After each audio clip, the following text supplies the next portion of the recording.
تو الحمدللہ یہ معاملہ بھی میں نے پچھلی دفعہ کلیئر کیا تھا، ہاتھ چھوڑ کر نماز پڑھنے والا۔ باقی امام مالک پہ جو جھوٹ باندھا گیا ہاتھ چھوڑ کر نماز پڑھنے والا، وہ ثابت کوئی نہیں، کیونکہ الموطا امام مالک میں انہوں نے پورا چیپٹر باندھا ہے کہ دایاں ہاتھ بائیں زیرہ پر رکھا جائے، دایاں ہاتھ بائیں زیرہ پر، جو میں نے پچھلی دفعہ رکھ کر بتایا بھی تھا۔ اور یہی حدیث امام بخاری نے بھی الموطا امام مالک میں سے امام مالک سے 2 واسطوں سے لی ہے۔ تو امام مالک پر یہ جھوٹا بہتان ہے کہ وہ ہاتھ چھوڑ کر نماز پڑھتے تھے۔ البتہ کچھ روایتوں میں ملتا ہے کہ جب اس وقت غلط فتوے مولویوں نے دیے اور ان کے خلاف وہ کھڑے ہوئے کہ جبری طلاق واقع نہیں ہوتی، اس ٹانس پہ جب وہ کھڑے ہوئے تو بنو عباس کے لوگوں نے ان کو اتنا مارا کہ ان کے شولڈر ٹوٹ گئے اور وہ اپنے ہاتھوں کو باندھ نہیں سکتے تھے، ایون اپنا آزار بند بھی نہیں باندھ سکتے تھے۔ تو اس کی وجہ سے کچھ لوگوں نے ان کو دیکھا کہ وہ ہاتھ چھوڑ کر نماز پڑھ رہے ہیں اور اس کو کاپی کیا۔ نماز کے یہ سوال جو تحریری طور پر آیا کہ امام مالک رحمۃ اللہ علیہ جو ہاتھ چھوڑ کر نماز پڑھتے تھے وہ اس وجہ سے پڑھتے تھے کہ انہیں بنو امیہ کے حکمرانوں نے مارا تھا، جس کی وجہ سے ان کے بازو اکھڑ گئے اور پھر اس لیے وہ باندھ نہیں سکتے تھے۔ یہ باتیں ایسے لوگ کرتے ہیں جن کو علم کی ہوا بھی نہیں لگی، بالکل وہ علم سے کورے ہیں۔ ان سے تو مسئلہ پوچھا گیا، صاحب پوچھا ان سے، المدونہ جو ہے نا، جس پر فقہ مالکی پر لوگ عمل کرتے، موطا پر نہیں کرتے۔ اکثر ہمارے لوگ کہہ دیتے ہیں موطا میں مالک نے روایت لکھی ہے کہ ہاتھ باندھنے چاہیے۔ موطا ہے روایتوں کی کتاب، جو ملی بیان کر دی کہ فلاں یہ کہتا، مگر فتوے کون سے ہیں امام مالک کے؟ وہ المدونہ۔ آخر عمر میں ان کے شاگردوں نے پوچھا کہ امام اس بارے میں کیا ہے، اس کی شرح مالکیوں نے کی، اس پر چل اس نے پوچھا کہ ہاتھ باندھنا بہتر ہے چھوڑنا، تو امام نے فرمایا چھوڑنا میرے نزدیک زیادہ اچھا۔ فتویٰ دیا انہوں نے، ہاتھ ٹوٹے ہوئے نہیں تھے۔ دروغ گو را حافظہ نہ باشد، جھوٹے آدمی کا حافظہ نہیں ہوتا اور اتنے گرگٹ رنگ نہیں بدلتا جتنے مرزا جیلمی بیان بدلتا ہے۔ ایک وقت تھا کہ مرزا جیلمی نے ایک بیان جاری کیا جب نماز میں رفع الیدین کا مسئلہ بیان کیا اور نماز میں ہاتھ باندھنے کا مسئلہ بیان کیا، تو اس موقع پر چونکہ ان دونوں مسئلوں کو ثابت کرنا تھا تو امام مالک رحمۃ اللہ علیہ کے موقف کو بیان کرتے ہوئے مرزا جیلمی نے یہ بات بیان کی کہ امام مالک رحمۃ اللہ علیہ نماز میں رفع الیدین بھی کرتے تھے اور نماز میں ہاتھ بھی باندھتے تھے۔ ان کی کتاب جو ان کی اپنی کتاب ہے اس میں نماز میں ہاتھ باندھنے کی احادیث کو بھی انہوں نے ذکر کیا ہے اور رفع الیدین کی احادیث کو بھی ذکر کیا ہے۔ باقی رہ گئی کتاب المدونہ الکبریٰ جو ان کی فقہ کی کتاب ہے، جس میں ان کے اپنے فقہی مسائل لکھے ہوئے ہیں، جس کو پوری فقہ مالکی جس پر کھڑی ہے۔ جب فقہ مالکی کی کتاب المدونہ الکبریٰ کی بات آئی تو مرزا نے اس کا 2 منٹ میں جواب دے دیا اور کہا کہ المدونہ الکبریٰ کی تو سند ہی صحیح ثابت نہیں ہے۔ تھے وہی پوری ڈیٹیل موجود ہے۔ تو امام مالک ہاتھ بھی باندھتے تھے اور رفع الیدین بھی کرتے تھے۔ بہرحال المدونہ الکبریٰ ایک کتاب امام مالک کی طرف منسوب ہے، اس کی سند ثابت نہیں ہے۔ اس میں ہے کہ امام مالک ہاتھ چھوڑ کے نماز پڑھتے تھے۔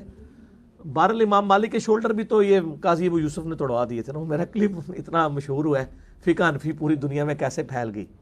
لوگ کہتے ہیں کنج پھیلی، وہ دس دیتا ہے پھر کنج پھیلی ہے گن پوائنٹ کے اوپر، تلوار کی نوک پہ۔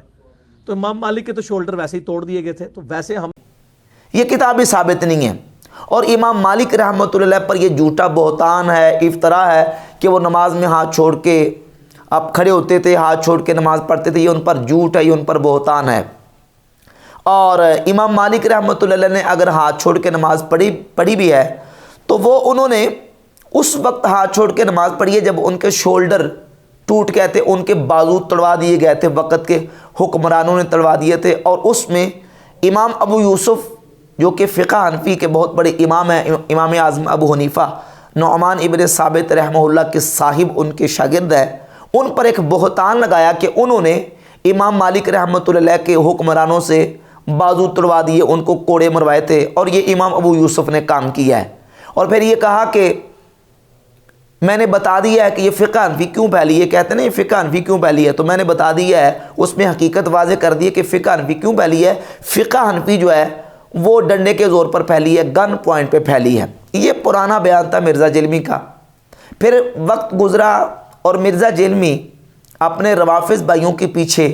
نماز پڑھ کے یا ہاتھ چھوڑ کے، جب ہاتھ چھوڑ کے نماز پڑھ کے آئے تو اب چونکہ ہاتھ چھوڑ کے نماز پڑھی ہے، اب اس مسئلے کو ثابت کرنا تھا کہ ہاتھ چھوڑ کے نماز پڑھنا افضل ہے، بہتر ہے۔ تو اب امام مالک رحمۃ اللہ کی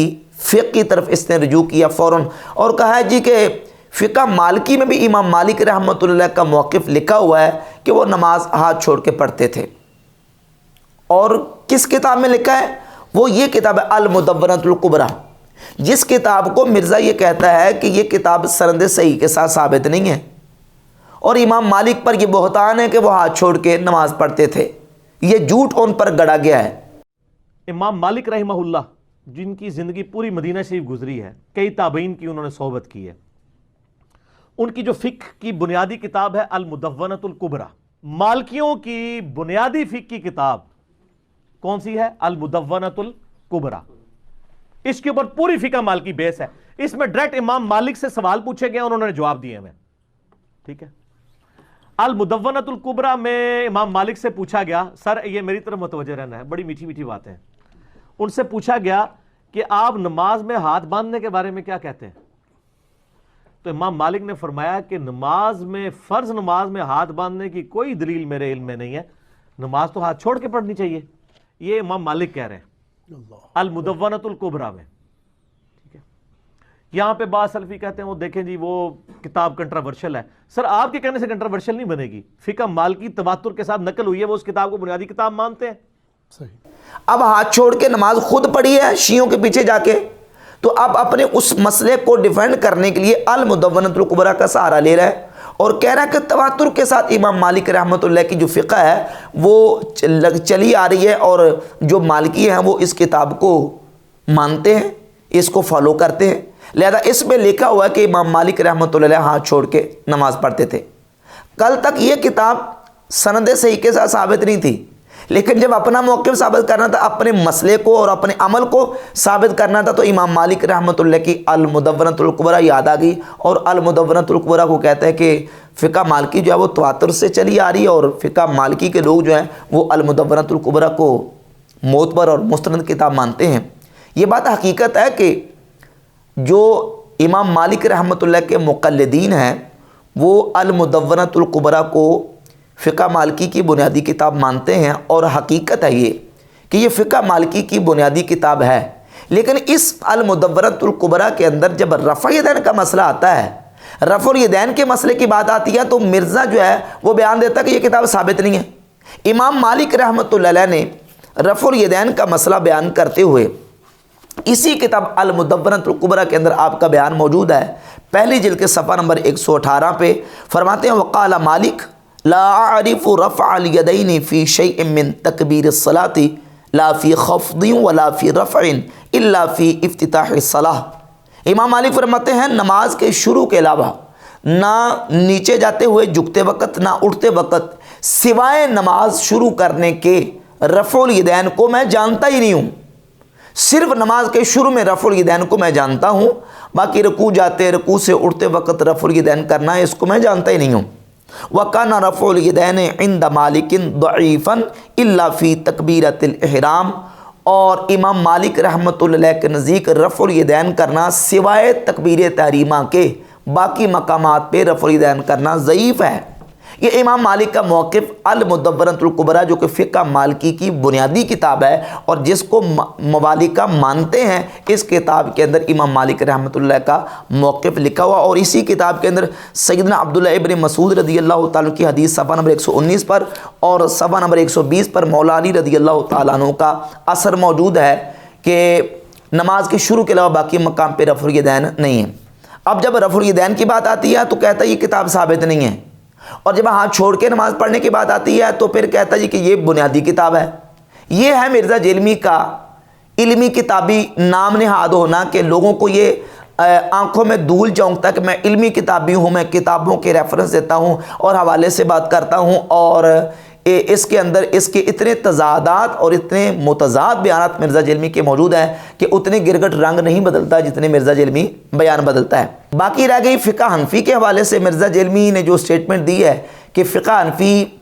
دنیا میں پھیلی ہے تو گن پوائنٹ کی بنیاد پہ اور ڈنڈے کے زور پر پھیلی ہے، یہ مرزا جیلمی کا فقہ حنفی کے اوپر بہت بڑا بہتان ہے، افتراء ہے۔ بحمد تعالیٰ فقہ حنفی دنیا میں اپنی خوبیوں اور اپنے محاسن کی وجہ سے پھیلی ہے، اپنی خصوصیات کی وجہ سے پھیلی ہے۔ لوگوں نے فقہ حنفی کے اندر جو خصوصیات دیکھی